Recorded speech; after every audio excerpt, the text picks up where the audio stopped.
প্রথম কথা বলবো, সিসিটিভি ফুটেজ যতটুকু দেখতে পেয়েছি আমরা শিহরিত হয়ে গেছিলাম যে একজন জনপ্রতিনিধির এই আচরণ কোনোদিন হতো কাম্য।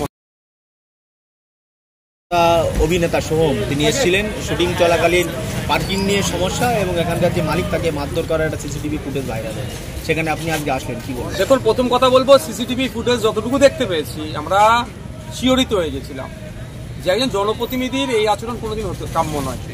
যেভাবে মুখে পাঞ্চ করেছে, লাথি কিক মেরেছে, এটা কোনোভাবেই কাম্য নয়। তারপরে এটাকে ধামাচাপা দেওয়ার চেষ্টা করছে, আমি ধিক্কার নিন্দা জানাচ্ছি।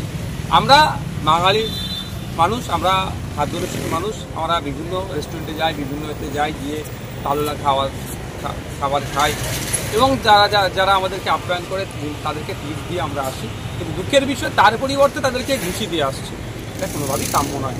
শাসক দলের যে সিম্বলকে সামনে রেখে যেভাবে মিসইউজ করছে, শাসকের বদনাম হবে। আপনি আসলেন, কথাবার্তা বললেন? আমি আসলাম, অর্ডার করলাম, খেলাম। এখানে যারা ওয়েটার থেকে শুরু করে যারা সেফে ছিল, যারা যথেষ্ট তারা মধুর ব্যবহার করলো আমাদের সাথে এবং খাদ্য যাগুলো খেলাম ভালোই সুস্বাদু ছিল, ভালো টেস্টি ছিল।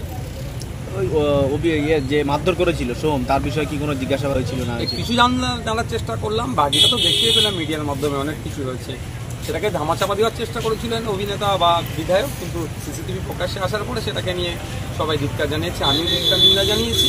আমি আশা করব শুধু সোহমবাবু নয়, সমস্ত জনপ্রতিনিধির কাছে এবং সাধারণ মানুষের কাছে সংযত হওয়া দরকার। কোনো বিষয়ে মতনৈক্য হতেই পারে, এই ঘটনার পর মতনৈক্য হওয়ার জন্য আমি ক্ষমতার অপব্যবহার করা উচিত না। ভিডিও প্রকাশ্যে আসার পর তিনি সংবাদ মাধ্যমের সামনে এসে ক্ষমা চেয়েছেন। দেখুন, সেটা আমরাও দেখেছি, প্রত্যেকে দেখেছি, কিন্তু আমার মনে হয় ওনার যদি রুচির পরিচয় দেন, ওনার নিজের ভুল যদি বুঝতে পারেন নিজে, তাহলে আমার মনে হয় এখানে আসুক একবার এসে। আরে বাংলার এমনি কাজ না, কাজ হারিয়ে বিভিন্ন রাজ্যে পরিযায়ী শ্রমিক হয়ে যাচ্ছে, এখানে তার একটা রেস্টুরেন্ট বানিয়ে তো এত ছেলেদের মুখে আহার তুলে দিচ্ছে, এত ছেলে কাজ করছে, এখানকার রেস্টুরেন্ট মালিকের সাথে একটু কথা বলুক না, কিন্তু যে দিনটা তো পিক অফ দ্য মোমেন্ট ছিল, এইটুকুই কতটুকু শব্দ খরচ করুক না, তাহলে যেন কিন্তু প্রকৃতি জনপ্রতিনিধি।